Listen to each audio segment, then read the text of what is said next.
welcome everyone to the first in our 2024-25 series of virtual workshops brought to you by IBMA's Leadership Bluegrass Alumni Committee. And for this first workshop by the IBMA Foundation and the Epps Jefferson Foundation. This first workshop is on demystifying grant writing, and we're very excited to jump into this. My name is Lee Stivers. I serve on the Leadership Bluegrass Alumni Committee. The committee will be offering more workshops during the season, during the winter and spring, so stay tuned for details on our upcoming series.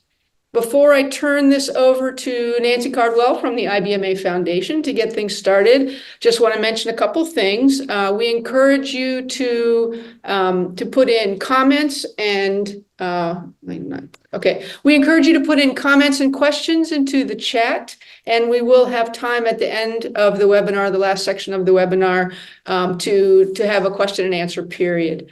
The mics are muted now and should stay muted through the presentation, and we suggest that you set your view onto speaker so that you have the best viewing experience for the webinar.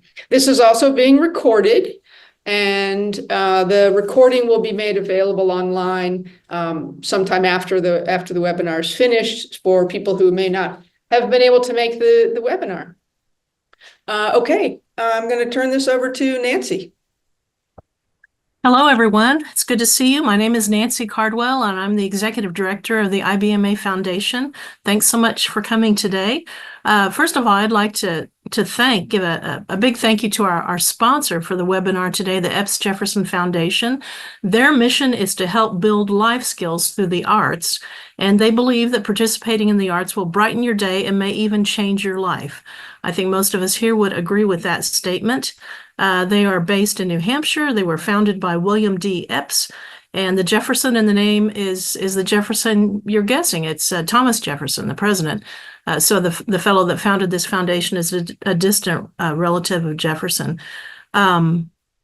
I'd like to welcome Sharon and David Ward, who are the co-executive directors of the Epps Jefferson Foundation, who are with us today, and also give a quick shout out to Tricia Tubbs, the IBMA Foundation board chair and president. I see several board members here and a number of previous IBMA Foundation grant recipients from all over the world, including my friend Eric Shi. Wave, Eric from China, which is exciting. Happy to see you.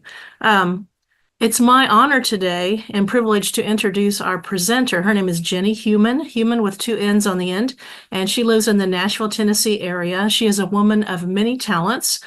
She and her husband, Brian, have organized youth camps in a number of different countries for children and military families for many years. She has a children's book series. The main character is a mouse, Maribel the mouse. You'll have to look that up later. She is currently the grants manager at the Nashville Symphony, and she also owns her own company, Provision Grants, that works primarily with nonprofit organizations and programs. She has many years of experience writing grants ranging from $500 to $5 million. She has worked with hospitals, nonprofits, just a number of different clients. And she was with us in Raleigh. The first year World of Bluegrass was held in Raleigh in 2013 and did a seminar. And so we're very happy to have her back doing something IBMA related. And let's all welcome Jenny Human. Thanks for being with us today. Hello, everyone. I am so excited to be here with you. And I'm going to go ahead and just greet you and just give a special thanks and shout out to the Nashville Symphony. When I approached them and said, hey, is it okay if I take a half a day and come and do this webinar? They were super excited about it. So thank you to the Nashville Symphony for putting me on loan to you guys today. So I would, yes, I have a lot of experience with grant writing going back to 2008 and experience in nonprofit work going back about 25 years. And I have to say, as an executive director for many years that, you know, fundraising is the most fun part of a nonprofit work, right? Actually, no, I don't think anyone would say that. The fun part is actually getting to go do the things that we love, to make the music and do the programs and things like that. But we're going to take the difficult things out of it and demystify all the things that cause anxiety and stress and confusion, and break it down so that it's simple. And there's a lovely handout that you can really get in deeper. But today we didn't want to overwhelm you with so much information. We're going to hit the top level of several different areas so that you can get a good overview. And then we're going to go in a little more depth in a couple of the other areas. So I'm going to share a presentation here. The handout that you get is going to be much more detailed. So you don't really need this PowerPoint presentation, because the handout that you're going to get is twice as long and probably 4 or 5 times more detailed than this is. But this is just visual so that we can get a good view together. So bear with me as I share my screen here. All right, I hope you all can see that.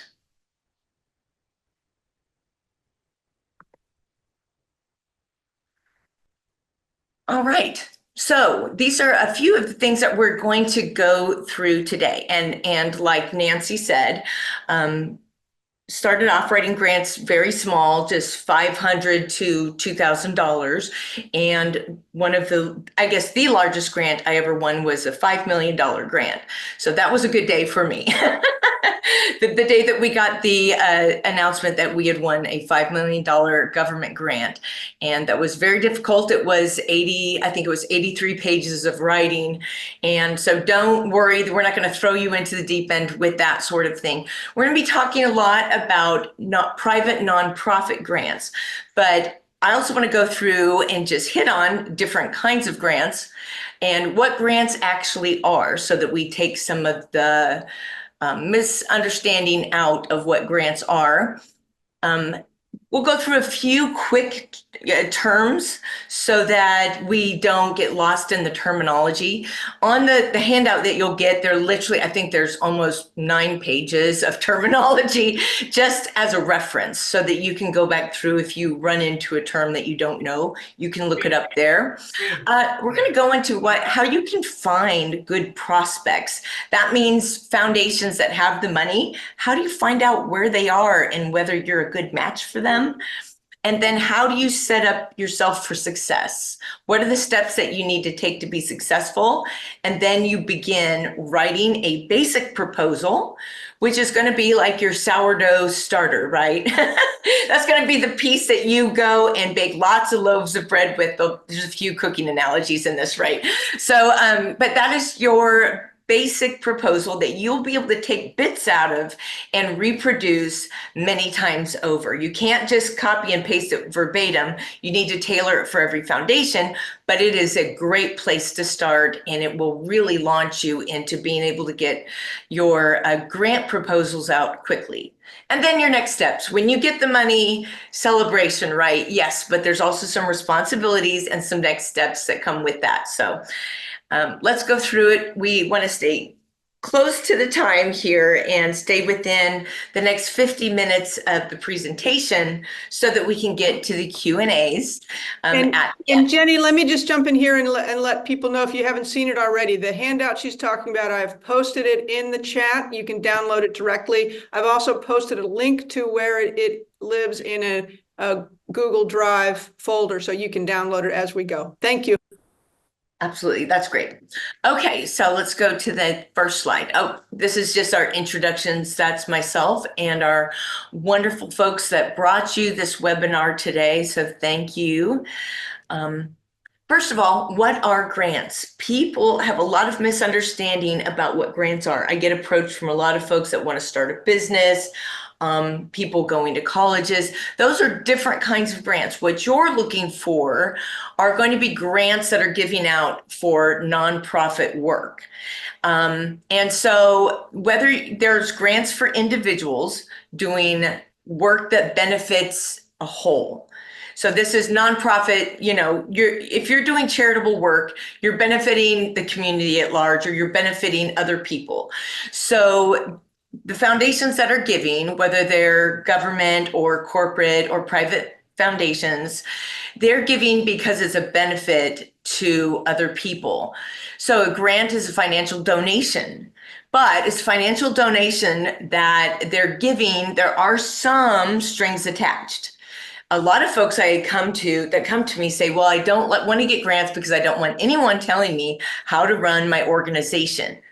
Well, there's a yes and a no there. Number one, if you find that a foundation is going to be very restrictive, then don't apply to them. Because if they're going to give you their money, they do have the rights to ask you to send a report. They do have the rights to ask you to not spend it on something that wasn't in your budget.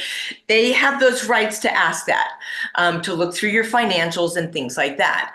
But if you find it's going to be too restrictive, then just don't go to that foundation, and just work with other foundations that fit better with what you want to do. But they're typically awarded to nonprofits that have what we call a 501c3 nonprofit determination by the IRS. Now, if you're with a group that does not have that, you're wanting to do a festival or you're wanting to work with a school, there's several other ways that you can get grants. You can either partner with a nonprofit where they would be the applicant and you would be a co-applicant or a collaborator. Or there are some foundations that give grants to individuals, and you could apply as an individual. There's still some restrictions on what you can do with the funds. You have to actually do what you applied and said that you would do with those funds, but they're not typically completely unrestricted. You do have to maintain some financial responsibility with those grant funds. All right. But we do like free money, don't we? We do like what we want to do. We cannot fully fund ourselves. And if we could, then it's probably a very small work. We have big dreams and big visions, and there are people that can see and appreciate that. And if we can put it together in an organized way, which is called a proposal, then they will also be able to share our enthusiasm and excitement and join our plan and fund that part of the plan. All right, so let's look at the different types of grants. Here we have, I'm going to bump our little screen here over so that, all right, the different types of grants. Now, a few of you may be qualified to receive government grants. I work for the Nashville Symphony, and we do get government grants through Nashville Metro Arts. We get National Endowment for the Arts, those sorts of grants. They are the most challenging. I don't love those applications. I'm just going to tell you, it's wading through a lot of paperwork, the most reports, the most difficult to get information if you have questions, and the most restrictive with the funds. So there's just the most strings attached, I would say, but they are out there.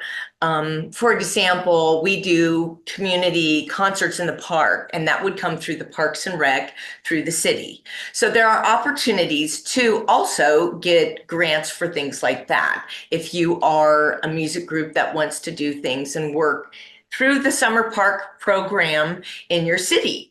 And there's all sorts of educational programs that are funded through the city that you may be able to join up with a school and say, hey, I would like to do an after-school program with some students, or perhaps, with maybe a senior center, and get some musicians that would like to continue to perform, and that you could do a senior summer series in the park. That is a bunch of S's. And you could join with your Parks and Rec. Those could flow through government grants, and you could be eligible for that if you had the right partners and the right structure. So don't count it out just because I scared you in the beginning, telling you all the reasons why it's a little bit more challenging. Okay, the second category is corporate grants. Corporate grants, almost any organization of a certain size is going to give out money. We like corporate sponsors, and what you all do, because we're talking about grants for the arts today, grants in music primarily, they really love partnering with organizations like you, because what you do in front of audiences. And corporations like their logo to be seen in front of audiences, and they don't mind being a sponsor. And so oftentimes, don't you see, there's a stage and you can see all the logos at the front skirt of the stage. And so that's a really good place to go to get, yes, donations and sponsorships, but also for grants. If the company is of a certain size, they probably have a charitable foundation, maybe an employee giving program as well. Excuse me. So, and that's called corporate responsibility.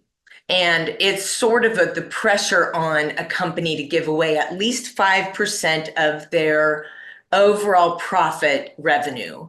So if they don't, it's just a bad faux pas in the business world. So at least 5% is given away by most big corporations. And however, the string attached there is they're probably just going to give it to you once, unless you have a project that they always want to be on your marquee. And they're going to want some publicity for it. And you're going to have to be very careful that you're using the logo that they gave you to use, that you're using their media packet, because you don't want to put something together that's not approved by their marketing department. So you need to go make sure, if you get a corporate sponsor, that you're asking them, can I have a media packet with everything you want us to put out, so that you have the correct logo, the correct verbiage, and you're not misrepresenting the company in any way. All right, and the third category is your private foundations. Now, those could be family foundations, an individual who sets up a trust. It could be Uncle Joe doesn't have any children, so he puts all of his money in an endowment and sets up a family foundation. And Uncle Joe's money goes to kids in hardship that came up as he did, and his funds go to the sort of things that helped him get ahead in life. So if those are his guidelines, saying, I want it to go to kids in need. I want it to go to kids that got off the streets because they got involved in these after-school programs in the arts, or they got involved with some community programs and educational programs. He'll set the guidelines, and that foundation from that point on will maintain pretty close fidelity to those guidelines. They really won't go outside of what the founding charter was for that family foundation. So I'm saying that because if you see in the guidelines that they only give to education and you want them to fund your music festival, probably you don't want to spend time pursuing that, because every minute you're spending trying to convince somebody who's not really very interested in your project, you're losing time pursuing somebody who is. So don't go down that rabbit hole, because you'll just waste your valuable time. So really seek out foundations that are interested in what your project is about. All right. Now we're going to go through just really briefly go through some terminology, because I want to get to some of the good stuff. The word grant is used very interchangeably. People say, I have to write a grant. And what they really mean is I need to write the grant narrative, or the proposal part of the grant, or the grant application.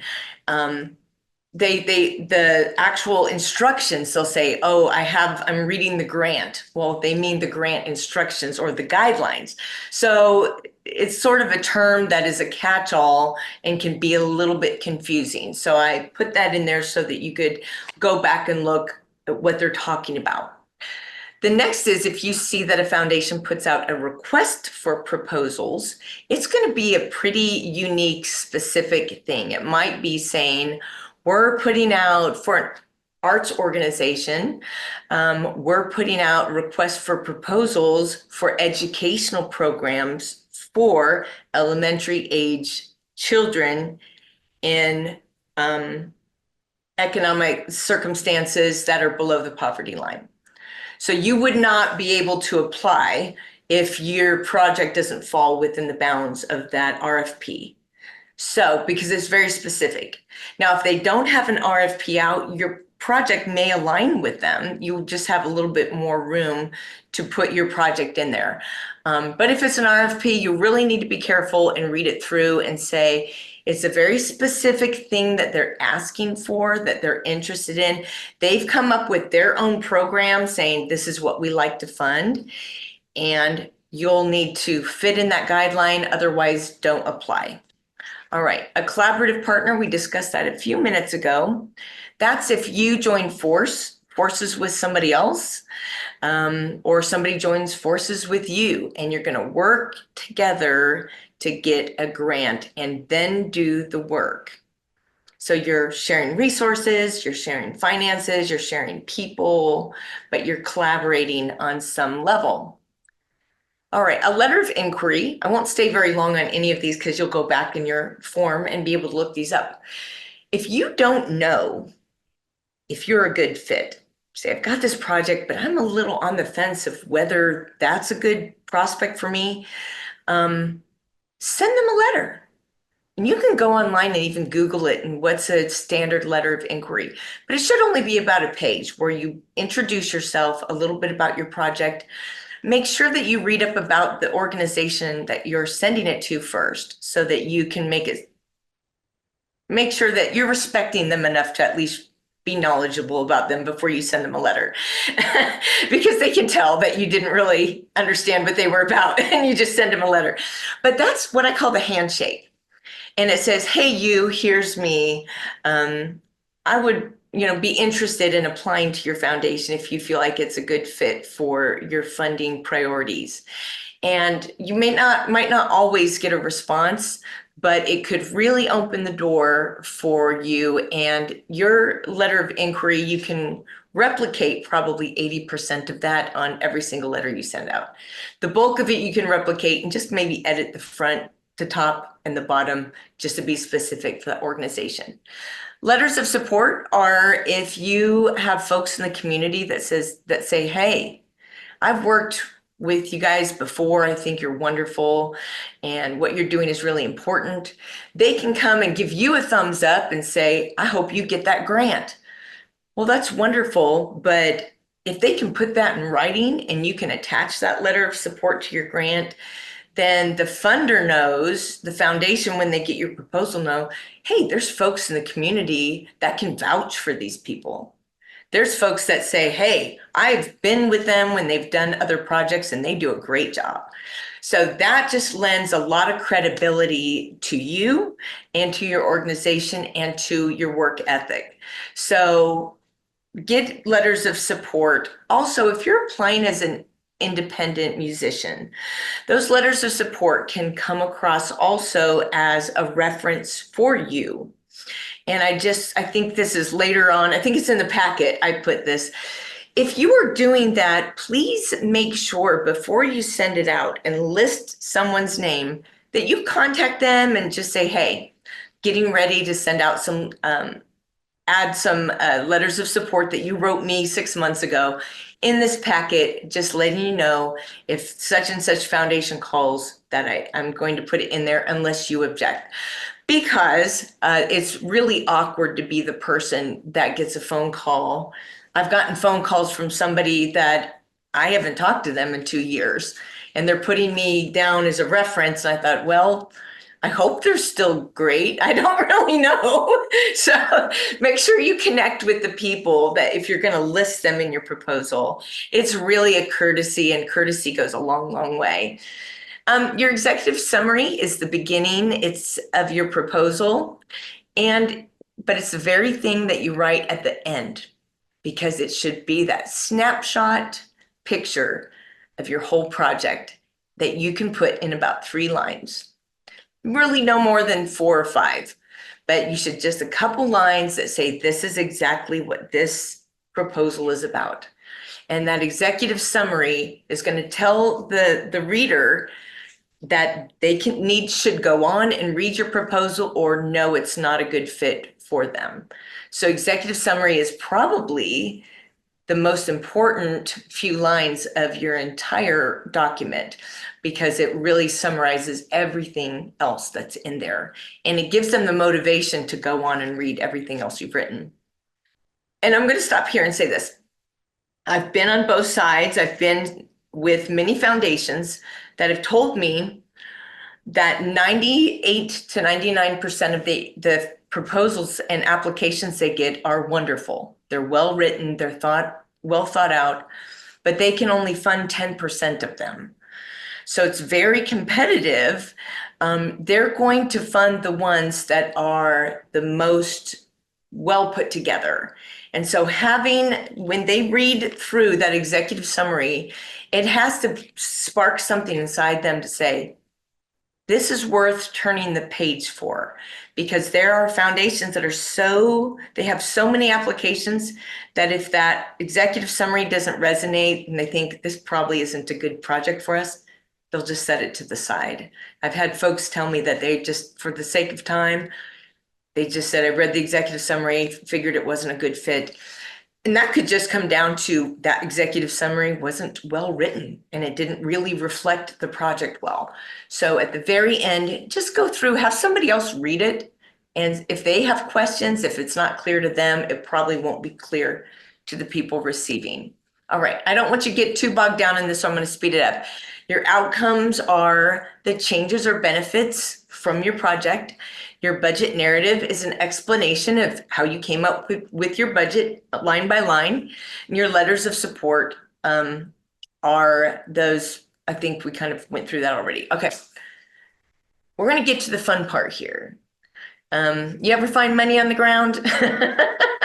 Walking through a parking lot or put on a coat that you haven't worn in 2 years and find a 20 in the pocket. Woohoo!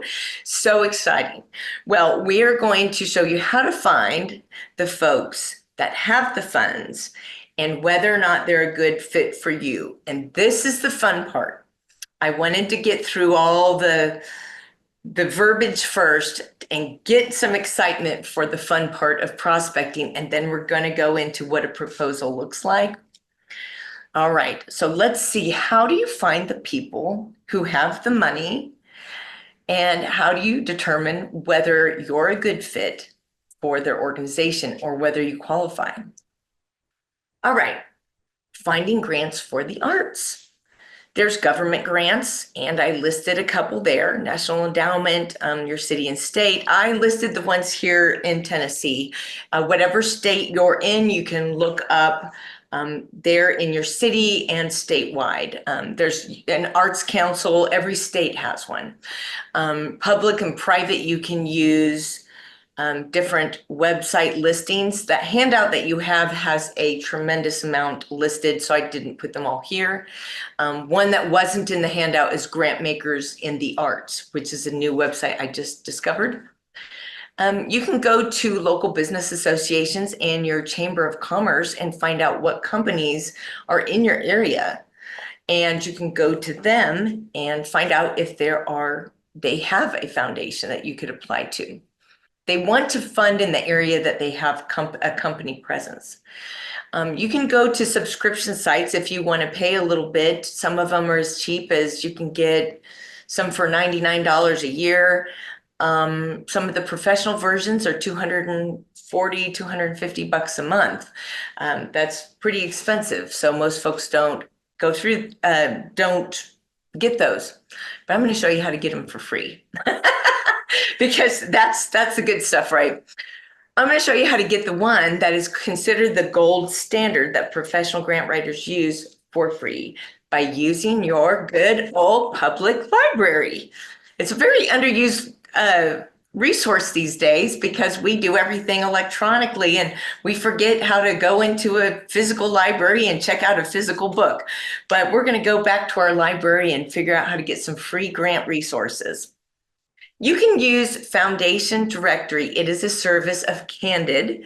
Candid merged GuideStar and Foundation Directory Online, and they merged together, and now Candid hosts Foundation Directory. Most public libraries have a subscription to them, and university libraries as well, because university students and grad students and doctorate students, they are looking for grants all the time. So they keep these, and you can go on and look for them. So what I used to do, I would go to the library and take a flash drive and put it beside of the computer and just download file after file after file. Then I would go home and comb through the files and delete the ones I didn't need. But they also have a neat feature where you can email the files to you. So I've done that before as well, and went home to 200 emails that I need to go through later. But hey, it's free. It's a free resource.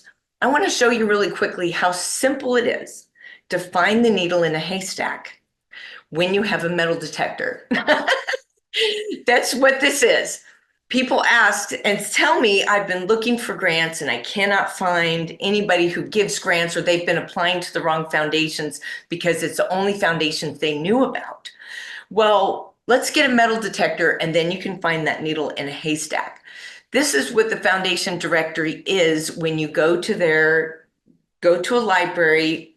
Also, you can call them and say, I would like to do just a trial 24-hour period of time to test out whether this would be a good fit for me. And I heard that I could get a free 24-hour code.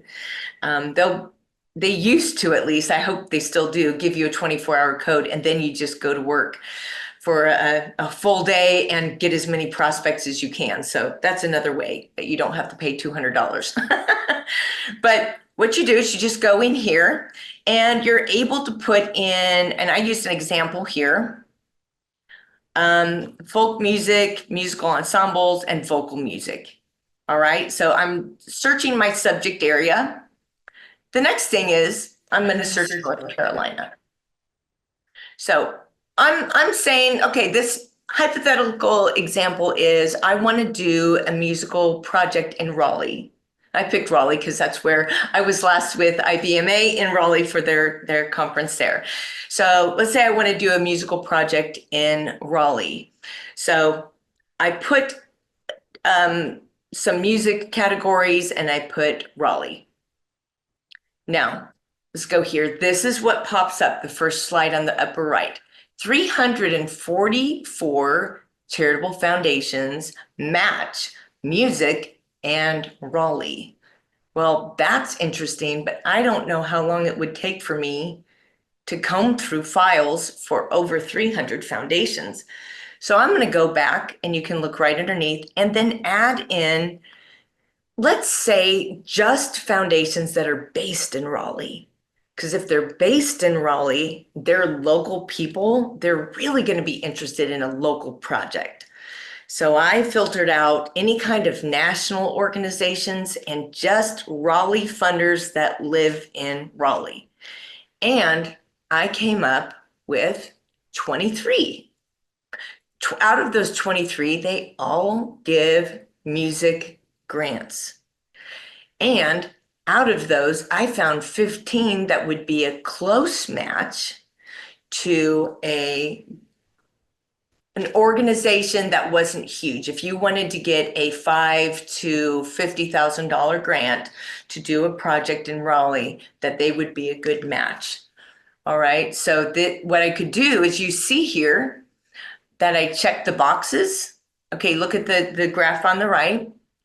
I would be able to click this button at the top that says export, and it would export it on an Excel spreadsheet. And I would just have that with their website, with their contact information, with the name of the person, with a phone number, with an email, everything I need to contact that organization and ask them how to apply. And that would take 10 minutes max to find 15 perfect funders for my project. That would take you months of research if you're just relying on Google.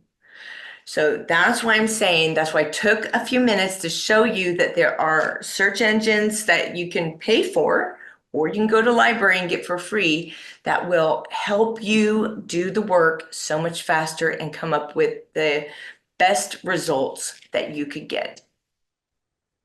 All right, now I picked just one of these foundations. This is a foundation based in Raleigh who give to the arts. If you click on it, this is what will come up, and you can download it exactly like this. It gives you a nice graph of what they're funding, where they're funding it, how big their grants are, and look at the gray bar across the middle. Most common grant amount is $10,000. So if my project is $50,000, I'm probably not going to ask them for 50 because no foundation wants to fund 100% of your project, but they might fund 20% of the project. So if they give $10,000 grant, I'm going to ask for the 10,000. I'm not going to ask for way above, but I'm also not going to sell myself short and ask for 1,000 if they're used to giving grants that are much more than that. So that's how you get smart about knowing how much to ask. And I also see here for different choirs that they've given to. I can see they've given to a symphony, they've given to the opera, they've given to a music school. What this download showed me is it populated it before I downloaded it with organizations similar to my search criteria. So this, in just a matter of seconds, gave me a lot of information on similar projects that are as close as I could get with the few words that I put into that search. So this is how you find where the funders are. You can do it through Google, you can do it through word of mouth, but you're going to do a lot of guessing that way. This is going to take out a lot of the guesswork. And how does this information get put on these sites? These foundations have to fill out a 990, which is their form that they turn into the IRS every year. And that gets populated as public information that gets populated on these sites. I think it's the second year after it's submitted to the IRS. So it's usually about, this is 2023 is the newest information that we have. And that just came to be, most of this stuff I'm seeing is 2022. So that's really good information that you can find in a few minutes that is going to help you come up with the best possible prospects. All right, I want to stay close to our time. Mise en place, and not to get fancy, but if you cook, you know, you've seen Julia Childs with all her little bowls at her workstation. They don't go to measure things and pull it out of the pantry as they're cooking. They already have it measured before they start cooking. Everything in its place and ready before you start. That's what that term means. Now, when you're writing grants, you don't start applying for a grant and then you get halfway done and realize, oh, well, they needed last year's budget and we didn't have one put together, or they needed an audit and we never had an audit done last year. You're just gonna waste your time. So look through your guidelines, get everything in place before you begin so that you're ready. Now we're gonna go through what exactly that looks like. Okay, this is at the back of the handout that you'll receive and it looks super scary. Don't worry, don't let it freak you out. If you are a big nonprofit or even a medium-sized nonprofit, you're probably used to a lot of this terminology. If you're a smaller nonprofit or you're an individual looking for grants for yourself, or you're looking to partner with a nonprofit, a lot of these terms are going to be a little concerning for you. Like, what does it mean to have articles of incorporation? Well, you're not going to need to worry about that if you're an individual artist looking for a collaboration or looking to help put together a festival with a school or something like that. But these are typically what we call the grant preparedness or grant readiness checklist. You definitely need the things at the top, like you need to have all the information about who the contact person is, where you are, what area you're going to serve, who you're going to serve, and things like that. If you're a nonprofit, you're definitely going to need to have your tax, your tax form, your 501c3, IRS determination letter, all those sorts of things. But you don't need the SAM registration done in Broad Street numbers unless you're doing a federal or state government application usually. All right, so I'm putting that in there so that you would know there's things in there that you might be asked to to bring forth in your proposal, but there's definitely some things that everybody will need, but not everybody will need everything on here. So the reason I put this on here also is because so many organizations will go out and hire a grant writer and say, how many grants can I get for $1,000? It's not how it works, because maybe they don't have anything in the pantry to cook with. Using that analogy, they didn't stock the pantry, they don't have anything prepared, and you've got a chef coming in that you want them to cook this prize-winning meal, but there's nothing in the pantry to work with. You do need to have some things ready, even if you're having someone come and help you from the outside, or you're not going to get very far. So go through and check off the things that you do have or that you can get. And then the other things, look through the guidelines from the foundation and say, do I even need that? And if you do and you don't have it, then look for another foundation. Maybe that doesn't require it. All right. So I know we're throwing a lot at you, but we're going to get into what exactly you're going to need in a proposal. So I wish I had one here to show you. Very few proposals come in the mail these days. I remember the day 20 years ago or 15 years ago when foundations would say, I need 17 copies of the proposal, one for each of our board members. And I would mail something that looks like a phone book off in the mail in a box. Most of them are done online now. Thankfully, we're saving lots of trees that way. But when we actually, visually, I want you to see it this way. Sometimes they'll ask you to do a cover letter. And if you do a cover letter, that's usually looks a little bit like a cover page with some of the same information, but it's a little bit more of a letter, informal way of saying, thank you for receiving our proposal today, and a little summary, a little bit of your executive summary in there. But I usually find these days, most foundations just appreciate the cover page, which is everything listed here so that they can find it easily, and then the executive summary. They need to go back when they're sitting at a boardroom table with 50 proposals and say, now, who was the contact person for this project? And they can find it really quickly. Or what was the email of that executive director? And they can find it quickly. So that's why I like to put that private foundation cover page on the front of my proposals. This is only true if they don't give you a format. A lot of them, they say, here's our website, and here's the form to fill in, and you just go ahead and type it into their form. If they don't give you a form to fill in and they're asking you to submit it in your own format, then this is a format that you can use. There's other formats online. Different regions have different ones that they suggest. But I've put this one out, and I've heard back from several foundations that they think it's easy to navigate. So, all right. The body of the proposal, as you turn the page and the cover page is set aside, the first part is the introduction. It tells a little bit about the project, but I give an overview of who's doing the project. If it's an organization, what's the history? How long have they been around? How long have they been doing what they're doing? If it's an individual, how long have you been doing what you're doing? Who are you doing it with, and what kind of experience do you have? A little bit of the collaboration, but keep it as short as you can, because you need to keep the ball rolling so you don't weigh down the reader, the reviewer, with a bunch of verbiage. Keep it clean and crisp, your writing. The next thing is your impact statement, the needs statement. What are you doing that your community needs?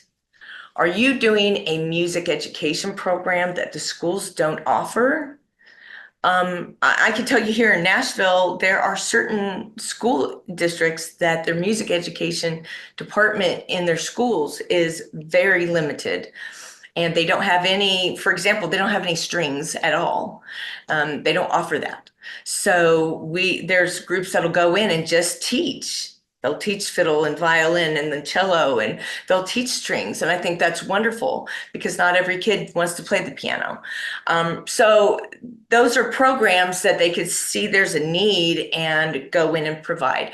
But the funder needs to know when they're reading your proposal that you know what the need is and that you can prove it with some data saying, you know, these 4 school districts do not have a program and that I'm proposing to do.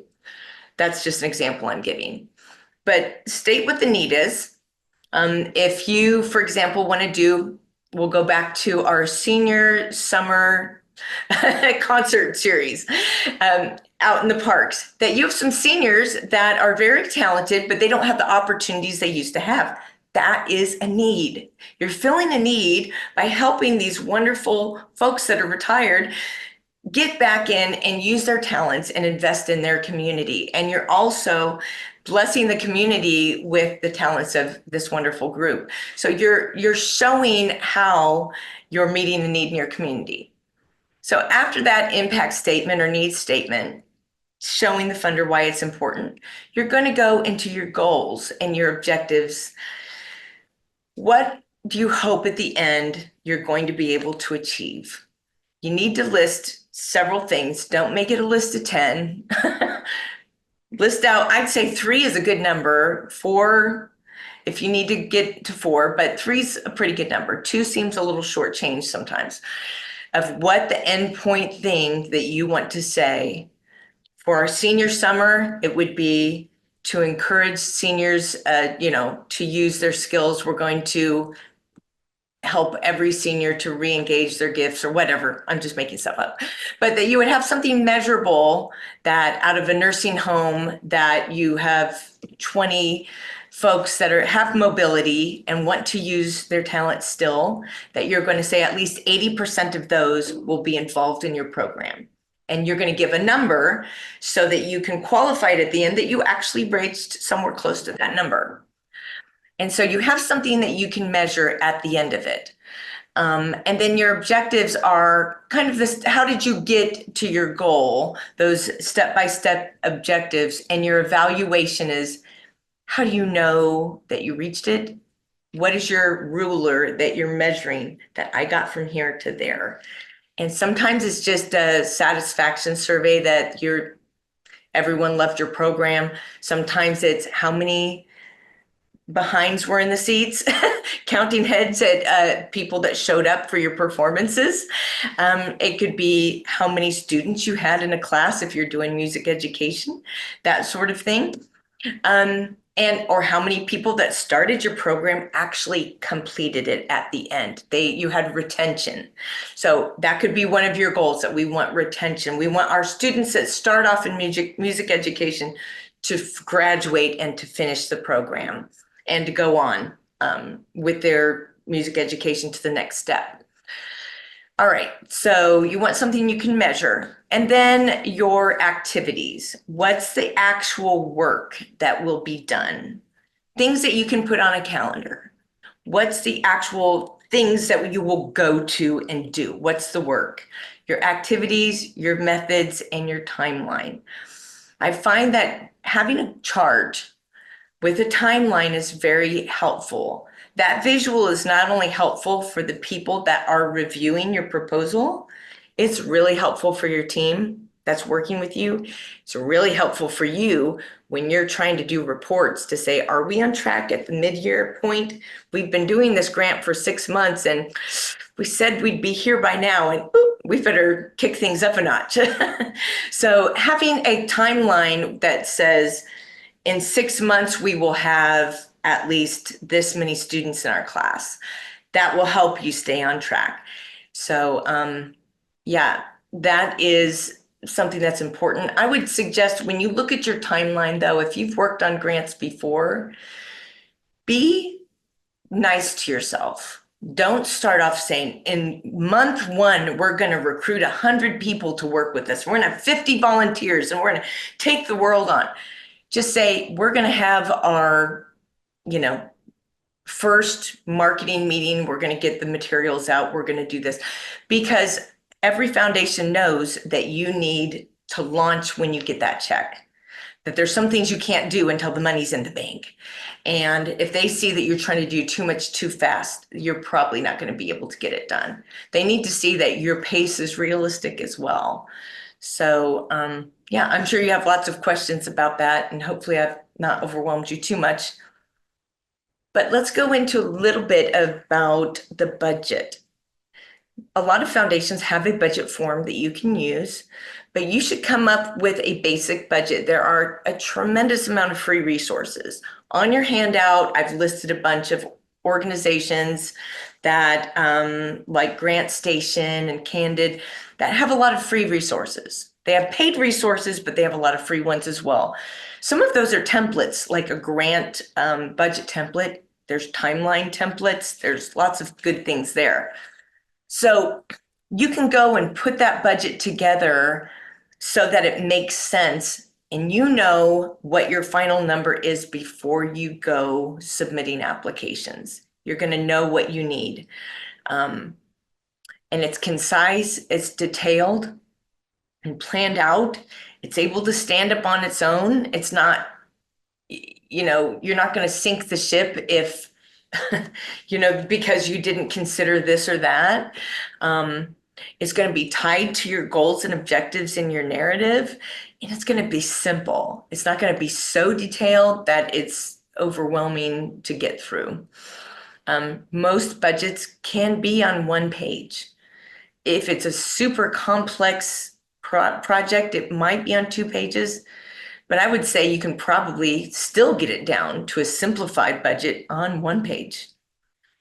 And then your budget narrative, typically you can have a second tab on your Excel spreadsheet, which is the written part. How did you come up with those numbers? And what is it that you need to explain that you can't explain numerically? If it doesn't make sense numerically and you have to explain it, then you can write it out on the next page and do that in the budget narrative. That's what that means. Narrative just means you're explaining it. All right, and then your addendums and supporting documents. That's your letters of support. Sometimes they're going to ask for your resumes of key leaders. Those don't put in a 5-page resume. It's usually a half page, maybe a full page. A consolidated resume, just so the funder knows, hey, that person that's leading this project actually knows what they're doing. Some financial information that they may require. The board of directors list. Some foundations want everything about your board of directors, who they're connected to, where they work, their phone numbers, their addresses. Some organizations don't give that out. So a lot of organizations I've written for, the address is the same. It's the organization's address because they really don't want any public information about the home addresses of their board members. But anyway, most foundations do understand that that's not information that everybody wants out there. But you have to respect that that's what they're asking for. MOAs, MOUs, that's in your packet, what that is. But basically, if you need to do a collaboration with someone, let's go back to our senior summer series. You're working with a senior center, and you're working maybe with also several nursing homes or care facilities or independent living. Maybe you're partnering with them and they're allowing you some classroom space for rehearsals. You need an agreement with them so that they can't come back and all of a sudden halfway through your project saying, we're not going to let you practice here anymore. You need an agreement with them so that you always know you're always going to have that space available for your rehearsals. That way you can slip that paper, that memorandum of agreement, in with your proposal. And the funder, when they're reading it, says, they've thought of this. They've thought about the details. They're not going to get hung out to dry because they didn't think through their details. So think about what is the worst thing that could happen, that you don't have rehearsal space or that one of your people is going to back out. What's the worst thing that could happen, and how can you put up a protective fence around it and then write it in your proposal and plan for it? because the folks that read these things and that send the checks and fund these projects, they've read enough and been in the industry long enough to know if you don't put it in there, that's what they're going to be thinking. I bet they didn't think about this. Answer the questions in their minds before they ask them, because these folks are experienced and they're going to be asking the questions like, about that. What if they don't have the rehearsal space? There's nothing in here saying they have an agreement with that assisted living to use it for the full year. That sort of thing. If you're working with a school, you definitely have to have it for the school. And it has to not just be an informal agreement. You need to make sure that the school board has signed off to allow you to use their space, that sort of thing. All right. Some of them ask you to make a list of who else is giving to your project and at what level. And you have to put it. I just had to submit a grant the other day where nobody's given to the project. I hate to say it, but nobody had given yet. And I had to admit that we're early days and nobody's given yet, but here's everybody that we're going to and the amounts we're asking. Here's a good thing that could happen. The one foundation I applied to, they know some of the other foundations. And if they give, they're also going to encourage some of their foundation friends to come along on the project with them. But you might be asked to do that. You might also be asked to list things like a statement of non-discrimination or certain things like that, to list out what your mission statement is or your vision statement, your values. Every once in a while, you'll have that come up. Even if you're an independent person, they might just say, do you have a mission statement for your project? I don't know. Just be prepared. But you look at this and you say, well, I'm giving up already. Jenny, thanks so much for discouraging me. No, that's not what we're here to do. You eat an elephant one bite at a time. When I first wrote my first federal grant, I laid on my floor office, developed a twitch in my left eye, and I just let the tears stream down my face because I thought I cannot write 100 pages. And I wrote my resignation letter instead because I thought there's no way I can do this. But what I did is I broke it down into all I need to do is write this one section. And then I took a break and went for a jog and came back and had a snack. And then I looked at the next section and tackled that. And when a problem came up, I looked at the problem and I went to somebody and asked and got some help and fixed it. That's all you have to do. And if you keep at it piece by piece, step by step, asking questions, getting resources, Googling what you have to do, reaching out for help when you have questions, you will get there. And here's the thing I want to encourage you on as we get ready to end. When you start getting grants, you will continue getting grants. That's how it works, because you've already done the heavy lifting to get yourself and your project and your organization into a state that you have a capacity now to see a project from conception through to put it together as a full project, through to putting it through to completion, and then the reporting, and you're ready for your next grants to go out. So organizations, everybody had to start at the point of saying, I'm not really sure how to do this, and I'm not sure that I can. I don't know anybody who said, yeah, the first time they wrote a grant, it just happened like that. I think everybody puts their head down on their desk and says, I'm not sure that I'm cut out to do this. And they just take one piece at a time and get help and they get it done. So yeah, you don't have to be a skilled writer. I'm just going to say this because I want to encourage those who might be feeling a little bit overwhelmed. I know some of you aren't, but some are. When I left one nonprofit that I'd been with for 10 years, they hired somebody with a PhD in literature, and she was an expert writer, and she lasted 6 months. You don't need a PhD in being able to write eloquently. I mean, and I'm just going to throw myself under the bus. Nancy came in and edited my stuff. I make writing mistakes all the time. I'm not an expert writer, but I'm diligent. I'll sit down and get it done until it's done. So what you have to be is consistent. Just stick with it. until you get it done, get some help, and see it through. And you will get there in the end. So the last thing is this. What do you do when you get the money? You just spend it and you go on your happy way. No. Stay organized. I back to the future myself. I say, future Jenny, I'm doing this for you, girl, because I know that you're going to wish that I would have been more organized today. So I look at the future me 1 year from now when I have to do these reports and I say, I'm going to help you out, future Jenny. I'm going to make sure that everything is organized today so I don't have to panic in a year. And I put everything on an Excel spreadsheet about all the details of the project and the timeline. And I set calendar reminders at the 3-month mark to make sure that I'm checking on the funding, what we need to report, what do we need to do, getting some stories that I can put in my report, getting the financials ready, those sorts of things. If you have a bookkeeper, if you are terrible with the finances, write a bookkeeper into your budget, please. Because your financials really do need to be in check when you're doing a project and you're getting grant funds. You really do need your finances to square up at the end. If you're doing a project of a certain size, if it's a small project, you probably don't need to be concerned about that quite as much. But clean the kitchen as you're cooking, right? Don't let the dishes pile up till the end.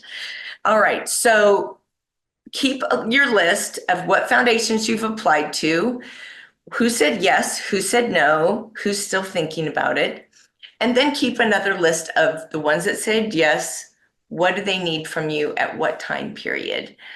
And then, mark your calendar with the dates and then celebrate your success. And I can't emphasize this enough. I'm going to tell you a quick story. Let your team celebrate with you, the people that are helping you get there, the people who sit down and help you write it through, help plan it through, help execute the project. Celebrate with them, because if you're like me, you're working with 99% volunteers, and you really need your volunteers to stay motivated and excited with you. Because sometimes it's enough just to keep yourself motivated, right? When you're the leader. But also, stop and thank the people that make it possible for you to do your project, the foundations. They're not just logos and nameless, faceless people. They're human beings that sit around these tables, and a lot of them are volunteers as well. Last year, I think Nancy said in the beginning, I have worked for a nonprofit for many years. When my husband and I started in the year 2000, that does camps and retreats for military families overseas. And I had the kids at the end of the camp write thank you notes to our donors. And one organization that gave, all of them that gave got a thank you card. But one that gave, I actually set aside some really sweet cards. And I sent it to them with a report, with their report. And they sat down when they went through their meeting, and they said they had to pass the tissues around because the kids, the sweet things, some of them just drew pictures, the kids that don't write very well, and some of them wrote really sweet notes. And we opened all of them to make sure there wasn't anything weird. Kids can sometimes be weird, make sure that they were all good notes. And last year, I was at an event where this particular group was at, and the foundation chair made an announcement that they had a $10,000 gift that they were making in honor of a lady that was retiring from the foundation. And they had 83 projects, and they announced my name. And I was so shocked, I about fell over. And afterwards, after I received the check, I said, I'm so surprised. I just can't imagine why you chose us. I mean, I wasn't trying to be humble, but some of these other projects were so much bigger and more grandiose than what we do. And she said, you're the only ones that ever sent us a thank you card. And she said, we got the cards from those kids. And she said, for 6 months, we pinned them up on the board. And we just walk by on hard days and go, that's why we do what we do. So I can't emphasize it enough that the people who make it happen for you on their end, on the foundation end, do think about them. And as we're entering Thanksgiving here in just about a week and a half, I guess just 2 weeks, right? Yes, be thankful for them as well. All right, so we're right at the time to end the presentation part and get into the part where we can answer your questions. So we're Jenny, going to open up our I've been monitoring the chat. Let me read off some of there's been some good discussions about questions that have already been posted, but let me just feed them to you as we go. Can we hear more about the difference between a corporate sponsorship and a grant from a corporate foundation? Yes. So when you go to a local company, and I'm going to give you an example, a car dealer in a city may want to sponsor your event. If you're doing a concert series, we'll go back to our example of just hypothetical, the senior summer series of seniors performing in the park. They may want to put their logo up for their car dealership or whatever at your concert and sponsor it, and they may give you a $2,500 donation, which is wonderful. That's different from a corporate foundation. Let's say that's a local Ford dealer. The Ford Foundation didn't give you that money. That local franchisee gave you that money. If you have a much larger project, if you're working with maybe a collaboration across your state for a project like this, you might apply to the Ford Foundation and get a letter of support from that local sponsor and say, we're now doing a project that's not a $5,000 project, it's a $100,000 project. Would you consider giving us a $20,000 grant? So they can still be a local sponsor and you can still be eligible for that corporate foundation money. So that's the difference, is that the franchisee in the local area, some of everything they make goes up to to their corporate offices nationally. And those corporate offices are the ones that have the foundation. Okay, now we have a question and follow-up comment about how many foundations, et cetera, these days do not have a portal with specific questions. How often do you need to structure your own proposal? And a follow-up comment on this was just mentioned about a lot of funders these days using submittable or similar portals that ask very structured questions and don't accept proposals outside. So this question of writing your own versus following a template. Okay, that's a two-layered question. Number one, go ahead and write your own, because when you come up with those structured ones that you have on submittable, 99% of the time, those questions are going to be formatted on things that you can pull out of what you've already written. So what you don't want to do is to say, okay, I'm going to copy and paste into it on the web browser that I have open for this foundation. You do it on a Word document because lo and behold, that web browser may time out and then you're going to lose all your information. But go ahead and write that first one in that format or whatever format you want to use, because you're going to pull pieces of that out and look at the questions if they have their own form. Paste that question onto a Word document and then pull it out from what you've already written and then just edit it to fit so it works with what they've asked. So then you can just copy and paste it from the new document you've created into their online portal. And then you've also got a copy of it for yourself of exactly how you answered those questions for yourself. So, and how many are there? These days, it depends. A lot of the family foundations that are not enormous, I would say probably 50-50. They don't have, they accept proposals, but they don't have their own portal to do that. It's a lot easier when they do, because you don't have to mail it in or email it. You can just go on and submit it that way. But I'd say it's 50-50, but you'll want to go ahead, like I said, and structure your proposal, your starter, your sourdough starter anyway, because you'll pull from it for every single application that you do. Okay, great. Jack asks, says, my book on bluegrass gospel will be published in July. Are there funding sources to support authors with book tours and lectures? I'm not nonprofit, but may present with nonprofit organizations. Now, several people commented that he might look to faith groups as a way of possibly providing funding, but maybe more generally, the question about sources to support authors. I think that's a little bit more challenging because it crosses the road a little bit between what's considered a charitable project. It could be viewed a little bit as a for-profit venture. So I think you would need to explore like how you could do a collaboration with perhaps, I think that question was answered pretty well by some of the folks in the chat, looking if you could look for in the gospel world, see if you can partner with somebody there that would, as part of their project, that they would promote your book or something like that.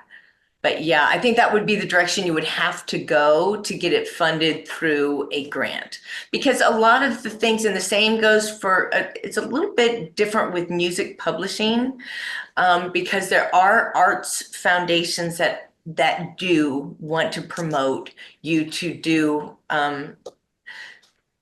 I have a wonderful young lady who does composing, and she's a very young, I think she's like 22 years old, composer. And she's looking into that right now, looking into different organizations that would help sponsor her, get her composing off the ground. So there are arts organizations that would be interested in that. Literary organizations, I'm not as familiar with that genre, even though I do some writing that way. So it's just something that you'd need to dive into, but that does cross over into what would look like a little bit more for profit. So a little more vague. Sorry, I can't give a little better answer, but I don't want to give you information that's not solid either. Okay, and Carrie asks, how do matching grants work, or the matching components of grants? That is a wonderful question. We just received the nonprofit that my husband and I started a $10,000 matching grant, which is fairly small. We will get the 10,000 when we raise another 10,000, and then they will bump it up to another 10,000 and so on. So how it works is it's saying the funder's saying we'll give you the money if you can raise it elsewhere. That same amount. So it's a double benefit. That 10,000 will come with another 10,000 that we raise. So it end up being 20,000. Now, what that does is it motivates donors and other funders to give, because they said, well, it's almost like every dollar I give turns into two. So it's just a motivational gift, actually, matching funds. And a lot of foundations do that to help you get a little more momentum down the road with your fundraising. Okay. Nancy asks about, did you talk about the difference between goals and objectives? Can you go revisit that? Yes, that is actually also in the handout where I go into a little bit more detail about goals and objectives. This is not a perfect example, but this is probably the easiest example. I like to see it like if you're playing The Floor is Lava and you're standing on a chair and you got to get to your couch and you're able to throw things down that you can step on to get there. The things you throw down are the stepping stones. Those are your objectives, the things that get you to your goal. And the goal is the end point, the thing that you will measure, and the objectives are the thing that gets you to your goal. That's probably the easiest way, but it is in the handout in a lot more detail. Great. Zoe asks, any lists of foundations that do grants for individuals? Yes. Looking for a starting place, we'll definitely try that library trick. Yes, the library trick, I want to go back there. And once again, in the handout, it gives you a little more information. There is a box to tick. And on the handout, I think I reference it and show you where it is. That you can click that says grants to individuals. It will automatically say government grants. And you can unclick that box if you're not wanting to delve into that. And then click the box that says grants to individuals and it'll come up. But also on those guidelines, it will tell you. If it doesn't tell you, remember that the foundations, they put the information out with, this is our contact person, this is the email contact, this is the phone number. They put that out for the sake of people like you and me that need information. So don't be shy about calling or emailing and saying, this is I'm an individual going to need a grant for such and such. Would I qualify to apply to your foundation? Ask, because even if they don't say grants to individuals explicitly, as long as they don't say, if it says on there they don't give grants to individuals, then drop it. But if it doesn't say that, then go ahead and ask the question and see. Maybe they've made some exceptions in the past, and if they'll make an exception for you, that's great. Any special grant writing advice for applicants outside of the United States? There is a site that I listed on the handout that is, and I don't have the handout actually with me, and I don't want to navigate away from my screen, but that does list grants for international grants. That is something that's a little bit more challenging because a lot of the databases are American based and they're getting information fed from the IRS. So it's an American system, that's feeding them the information. So a little bit more challenging, but they are out there. There's also some American charitable foundations that do international grants. So there are some resources. You can find them through that search engine that I showed you, that you can put in the country that you're working in and it will come up. There's a lot of company foundations, corporate foundations that are in other countries and they will fund projects in that country because of their corporate presence there. But yeah, it's a little bit harder to find, but not impossible. Okay. Nancy, maybe you want to step in here and talk about the foundation grants details?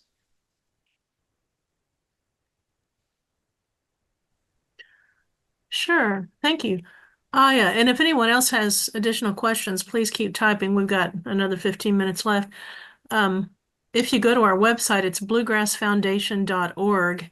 And right now we have information and links to applications for project grants and also for Arnold Schultz Fund grants because those deadlines are coming up soon. Project grants are due December 2nd. Schultz Fund grants are due January 31st. But also if you just go to our website and click on the tab at the top of the page that says scholarships and grants, there'll be information about a variety of different things. There are Bluegrass in the Schools mini grants that we offer to help pay bands to do educational bluegrass music presentations for students at schools, usually, sometimes at camps, sometimes at festivals. There are educational grants named for Fletcher Bright and Terry Baucom that are available year round. And we have a number of college scholarships. So, that's why the foundation exists is to help make the future of bluegrass music brighter by supporting the future of this music. And the foundation has one part-time employee. That's me. You're looking at that person right now. So we depend on you all to organize and produce and do all the great work. And we just try to help support you in a small way and get the word out. But if you have any questions, I'm at info@bluegrassfoundation.org. Thanks, Lee. Mm-hmm. If anyone else has any questions, please type them into the chat. We've got a number of comments thanking you, Jenny, for the fantastic handout and the things like the grant readiness chart, and we appreciate this information very much. Your story about the 100-page grant had me thinking. I remember way back in grad school days writing 40 pages of text about the architecture of iceberg lettuce roots. Now, we didn't get the grant, but it can be done. And also, the back of the handbook that I put together is that So because I am the grant writer for the symphony, there are other people that work at the company I founded. So I subcontract, they handle all the contracts through them so that my focus is solely on the symphony. But those questions come to that team and they're happy to answer those questions. So you don't have to worry if we can answer a question, that's free advice. So if you have further questions, that I think it's office@provisiongrants.com. You can go ahead and ask that question there. If you wake up at midnight and say, oh, I had the most brilliant question and I totally forgot to ask it during the webinar. Okay. Well, if there are no more questions or comments, perhaps we will wrap things up. Jenny, thank you so much. This was a fantastic webinar. Really lots of information, but well presented in a way that was digestible, and the handout is just a fantastic resource for grant writing. Thank you for having me. I really enjoyed it, and I wish you all the success and that everyone's going to go out there and get your projects funded. Thanks to the IBMA Foundation and the Epps Jefferson Foundation for supporting this webinar. Thanks, everyone.